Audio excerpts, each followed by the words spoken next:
Zhuge Liuyun ingin menjadikan Zhu Feng sebagai muridnya. Itu karena Zhu Feng tidak hanya mengalami kemajuan pesat dalam kultivasi, juga memiliki kekuatan spiritual yang tidak dimiliki oleh orang biasa.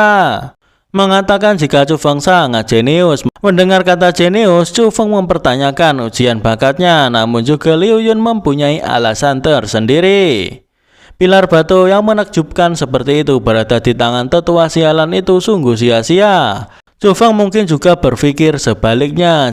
Jika Zhuge Liuyun tak begitu haus akan bakat, mungkin Zhu Feng sudah dimakamkan di makam Tianwu. Bagaimana bisa dirinya membiarkan Zhu Feng menggunakan teknik pengendali angin yang sudah lama ia inginkan? Zhu Feng menyadari jika sebenarnya tetua juga sedang mengujinya. Tetua juga hanya menginginkannya saat itu dan melihat seberapa kuat kekuatan jiwa Zhu Feng. Apakah layak bagi dirinya Zhuge Liuyun untuk mengajari Zhu Feng? Sekali lagi tetua Zhuge Liuyun menanyakan apakah Zhu Feng bersedia menjadi muridnya. Jika Zhu Feng bersedia, maka dirinya akan mengajari semua yang telah ia pelajari sepanjang hidupnya. Zhu Feng pasti akan menjadi spiritualis dunia yang didambakan oleh semua orang di benua Jizhou. Ketika ingin memberi hormat kepada tetua juga, di sini Zhu Feng berpikir dirinya bersedia menjadi murid Zhuge Liuyun, namun diminta untuk tidak gegabah oleh telur yang berada dalam tubuhnya. Zhuge Liuyun bisa merasakan kekuatan jiwa yang luar biasa dalam diri Zhu Feng. Ia merasakan jika dirinya benar-benar tak salah memilih Zhu Feng. Telur itu mengatakan jika Zhuge Liuyun hanyalah spiritualis dunia berjubah putih. Dia tak memiliki kualifikasi untuk menjadi guru dari Zhu Feng, juga hanyalah pecundang spiritualis dunia dan yang paling buruk. Juga mengetahui jika Zhu Feng masih ragu-ragu untuk menjadikan dirinya sebagai gurunya. Mungkinkah Zhu Feng berpikir jika dirinya hanyalah spiritualis jubah putih? Zhuge Liuyun menganggap jika Zhu Feng tak tahu akan hal itu. Zhu Feng hanyalah gelandangan dari kota kaosan. Kualifikasi apa yang dia miliki? Mengapa harus pilih-pilih? Menurut telur, jika Zhu Feng mau menjadi muridnya, itu sangat memalukan. Zhuge Liuyun baru ingat jika Zhu Feng memiliki kebanggaan yang besar. Zhu Feng tak melakukan tindakan tanpa tujuan yang jelas. Tetua Liuyun memikirkan sesuatu. Zhu Feng menanyakan pendapat dari telur, apakah dirinya harus membungkuk atau tidak, mengapa begitu lama. Telur itu meminta Zhu Feng untuk memikirkan cara untuk menyingkirkan Zhuge Liuyun. Melihat tetua Zhuge Liuyun mengeluarkan gulungan teknik penghalang, telur dalam tubuh Zhu Feng berubah pikiran dan meminta Zhu Feng untuk cepat berlutut dan menjadi murid tetua Liuyun. Tetua Liuyun tak mengira jika Zhu Feng cukup berpengetahuan. Tetua Liuyun sepertinya enggan untuk menyerahkan gulungan teknik penghalang tersebut. Ia memberitahu Zhu Feng jika teknik penghalang itu adalah ujian terakhir darinya untuk Zhu Feng. Jika tak bisa menguasai teknik itu dalam waktu 1 bulan, maka dirinya akan mengeluarkan Zhu Feng dari sekte agar Zhu Feng tidak membocorkan rahasia teknik penghalang. Zhuge Liuyun akan membunuh Zhu Feng agar Zhu Feng bungkam. Hanya diberi waktu 1 bulan membuat Zhu Feng sedikit ragu, namun suara telur itu meyakinkan Zhu Feng agar Zhu Feng berjanji akan menguasainya dalam waktu 1 bulan. Setelah mempelajari teknik penghalang, Zhu Feng bisa datang dan bertemu dengan telur itu kapan saja. Namun Zhu Feng tak yakin bisa menguasai teknik itu dalam waktu 1 bulan, karena itu terlalu singkat menurutnya. Tanpa bimbingan dari Zhuge Liuyun, memberikan waktu 1 tahun juga sia-sia.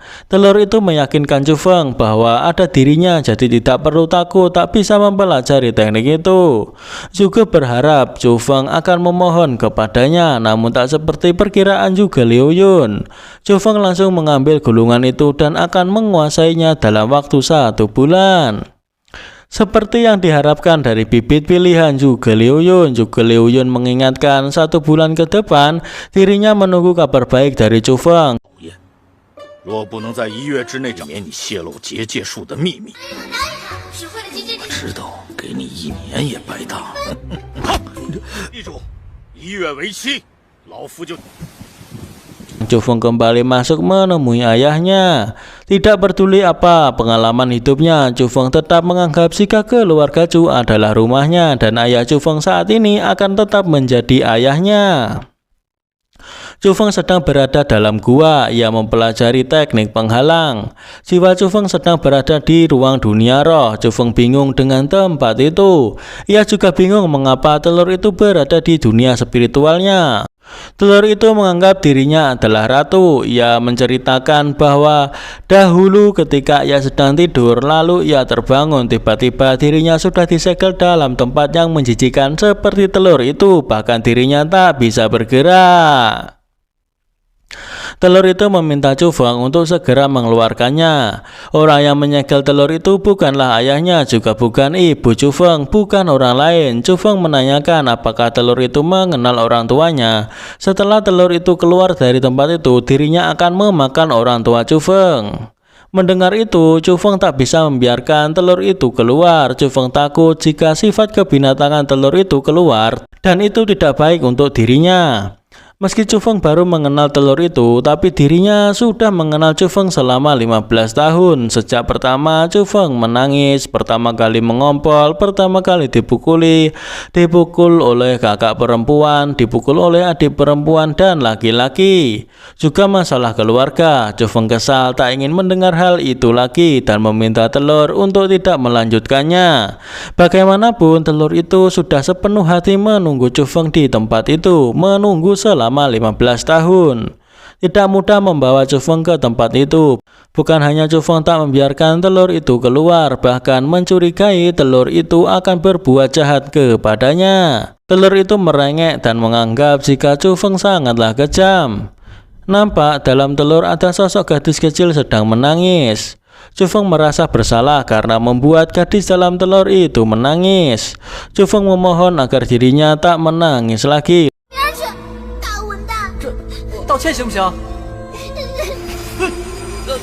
Lalu Chu Feng menyentuh telur itu. Tak tahu apa yang terjadi, tangan Chu Feng menempel pada cangkang telur itu, sulit untuk dilepaskan. Gadis dalam telur juga menempelkan tangannya di cangkang telur, membuat telur itu retak dan gadis itu bebas.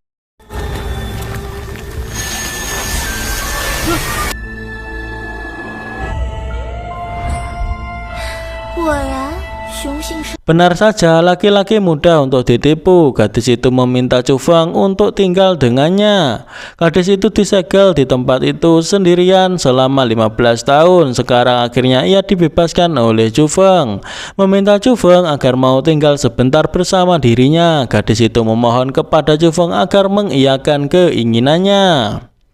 Dan menjelaskan dirinya bisa terjebak di tempat itu selama 15 tahun. Orang tua Chu Feng pasti master terhebat. Dan juga tidak tahu cara membuka segel itu. Tapi mulai sekarang dirinya tak perlu tinggal lagi di dalam telur. Dan meminta Chu Feng untuk tidak khawatir karena dirinya pasti akan membalas kebaikan Chu Feng dan tidak akan mempersulit Chu Feng. Chu Feng cukup beruntung dengan kekuatan penghalang dan dapat membantu Chu Feng menjadi spiritualis dunia yang kuat. Dibandingkan dengan Zhuge Liu Yun tentu jauh lebih kuat. Seorang spiritualis dunia sejati harus memadukan serangan dan pertahanan penghalang untuk pertahanan, dunia roh untuk menyerang. Namun dunia roh adalah makhluk tingkat tinggi dari dunia spiritual. Menurut Dan, Zhuge Liu Yun hanya menggores permukaan penghalang. Dunia roh, seorang spiritualis seperti Zhuge Liu Yun tidak memanfaatkan ini. Misalnya, Chu Feng saat berada di ranah martial spirit, tetapi jika ada dunia roh di ranah martial profound yang bersedia melayani Chu Feng, maka jika ia terikat kontrak dengan Chu Feng akan menjadi master ranah martial profound. Memang akan lebih baik jika ada dunia roh. Sekarang Chu Feng memiliki dua dunia roh. Meskipun salah satunya sangat lemah, namun dengan kekuatan jiwa Chu Feng tak ada cara untuk menahannya. Jika itu menjadi bumerang, Dan khawatir seluruh benua Jizhou akan hancur karenanya. Dan menunjukkan jika dunia roh Chu Feng yang lemah terkunci di gerbang batu, dan yang kuat dibuka dengan tangan Chu Feng sendiri. Itu berarti dunia roh yang kuat adalah keberadaan Dan. Chu Feng tak percaya akan hal itu, lantas ia kaget. Dan mengatakan jika Chu Feng cukup beruntung karena dirinya bersedia membuat kesepakatan dengan Chu Feng. Dandan membuat segel penghalang batin. Selama Chu Feng membuat kontrak batin dengan Dandan, Dandan dapat membantu Chu Feng untuk mengalahkan Gong Luyun. Syaratnya hanya satu, Chu Feng harus memberi Dandan sumber binatang roh untuk membantunya meningkatkan kultivasi. Semua binatang spiritual di dunia memiliki sumbernya dan Dandan ingin menyerap sumbernya itu. Chu Feng mengira jika Dandan ingin membunuh mereka. Dandan meminta Chu Feng untuk berdiri di dalam lingkaran penghalang batin. Dandan ingin membuat kontrak dengan Chu Feng. Dengan kultivasinya saat ini, Dandan tak bisa mempertahankan penghalang batin terlalu lama dan meminta Chu Feng untuk cepat.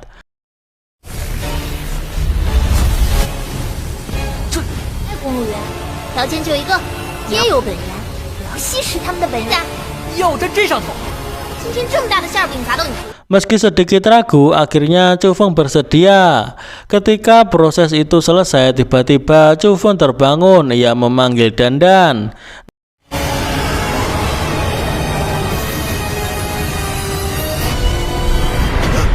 Namun Dandan tak mau jika dirinya dipanggil Dandan dan meminta untuk memanggilnya Ratu. Dandan mengatakan selama Chu Feng mau, dirinya bisa terikat dengan Chu Feng. Membiarkan Chu Feng meminjam kekuatannya, lalu Chu Feng berterima kasih kepada Dandan. Di kediaman Sumai ada seorang pria menaiki tunggangannya. Pria itu bernama Sangguan.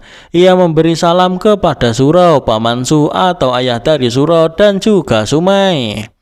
Nampaknya Sumai tak senang dengan kedatangan mereka. Sangguan sejujurnya sudah lama mengagumi Sumai. Sangguan datang kali ini khusus untuk melamar adik Sumai. Ayah dari Sumai yakni Suhen menganggap jika Sangguan tak punya kualifikasi untuk melamar anaknya. Bagaimana jika dirinya tidak menyetujuinya? Sangguan akan memberitahu secara detail. Selama bertahun-tahun keluarga Sangguan tak mampu mengalahkan keluarga Su. Begitu juga sebaliknya, keluarga Su tidak bisa mengalahkan keluarga Sangguan. Kedua keluarga tidak bisa berhenti berselisih. Kota Yuhue sudah sangat terbebani. Tapi hari ini jika Sangguan bisa menikahi Sumai, kedua keluarga akan menjadi satu dan tidak akan ada lagi perselisihan. Pada saat itu kota Yuhue akan menstabilkan kota Xuanwu dan menjadi kekuatan dominan di Qingzhou. Pada saat itu yang disebut dominasi Qingzhou apakah keluarga Su atau keluarga Sangguan. Tapi jika kedua keluarga tidak bisa menikah, keluarga Sangguan siap mengungsi ke kota Xuanwu. Suhen sepertinya emosi. Sangguan memberitahu jika Gong Tianping, penguasa kota Xuanwu, mengatakan jika kita bekerja sama kita bisa menjatuhkan keluarga Su.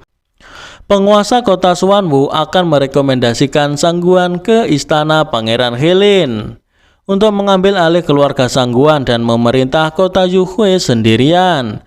Mendengar hal itu, sikap dari Suhen melunak dan berniat menerima lamaran Sangguan. Langsung saja Sangguan berterima kasih kepada Paman Suhen. Seserahan yang akan diberikan kepada Paman Suhen telah diacak-acak oleh Chu Feng. Hal itu membuat Sangguan marah dan menyerang Chu Feng. Pertarungan mereka pun tak dapat dihindari.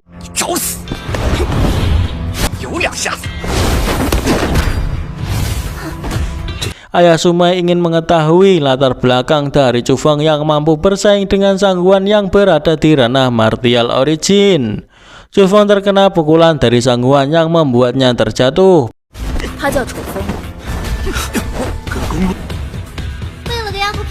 Pada saat itu Dandan menawarkan bantuan, namun Chu Feng menolaknya karena ingin menyelesaikan permasalahan itu sendiri. Chu Feng menggunakan teknik penghalang untuk menahan serangan dari Sangguan dan berhasil membuat Sangguan terbental tak berdaya.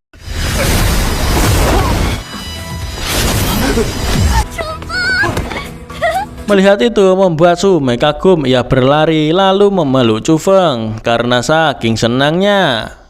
Chu Feng berbicara kepada Dandan di ruang dunia roh sampai ia tak sadar jika ayah dari Sumai memanggilnya. Ayah Sumai sedang berbicara tentang makam kaisar dan menanyakan apa yang dipikirkan oleh Chu Feng. Chu Feng tak mengetahui apa-apa karena tadi perhatiannya sedang teralihkan. Ayah Sumai mengucapkan terima kasih atas bantuan Chu Feng yang telah mengeluarkan keluarga Su dari masalah hari ini. Ayah Sumai bercerita dahulu kala Suwantian Raja bela diri nomor 1 di benua Zhuzhou. Sebelum meninggal, dia membangun makam untuk dirinya sendiri yang tersebar di sebagian besar Qingzhou, terbagi menjadi Qingling, berada di Azure Dragon, Baihu, White Tiger, Zhuhui, Vermilion Bean, Xuanwu, Black Tortoise. 4 pintu masuk berdasarkan petunjuk yang Suro temukan selama bertahun-tahun, ditambah lagi sebelumnya Chu Feng di lembah Mujarab menyelamatkan Sumai. Ayah Sumai menyimpulkan pintu masuk Kaisar Azure Dragon ada di makam 10.000 tulang. Karena kejadian inilah Suro menyimpulkan bahwa Chu Feng mungkin memiliki kekuatan batin. Ayah Sumai menanyakan apa pendapat Chu Feng mengenai Sumai. Chu Feng mendengar hal itu kaget, bukankah tadi sedang membicarakan tentang makam kaisar, mengapa tiba-tiba pindah topik? Dandan memberitahu Chu Feng jika maksud dari Ayah Sumai adalah ingin menjadikan dirinya menantunya. Dengan kekuatan kota Yuhue dan kekuatan spiritual Chu Feng, selama mereka bekerja sama dan menemukan makam kaisar, Ayah Sumai berjanji akan membagi harta itu secara merata. Harta karun di makam kaisar jelas tidak sebanding dengan makam Tianwu yang memiliki sedikit mutiara roh. Bisa dikatakan sangat bermanfaat untuk kultivasi Chu Feng. Untuk menunjukkan ketulusannya, Ayah Sumai ingin menjodohkan Chu Feng dengan Sumai. Dandan memberi saran Chu Feng untuk menyetujuinya karena itu adalah makam kaisar. Harta karun di dalamnya akan sangat bermanfaat untuk kultivasi Chu Feng di masa depan. Untuk yang satu ini, Chu Feng mempunyai pendapatnya sendiri. Ia mengatakan kepada penguasa kota Suhen, Anda bisa saja mengkhianati putrimu. Chu Feng bagaimanapun tidak bisa menjadi binatang dan ia pamit pergi meninggalkan kediaman Sumai. 怎么样？ 闭嘴，告辞。 Mendengar itu Sumai meneteskan air mata.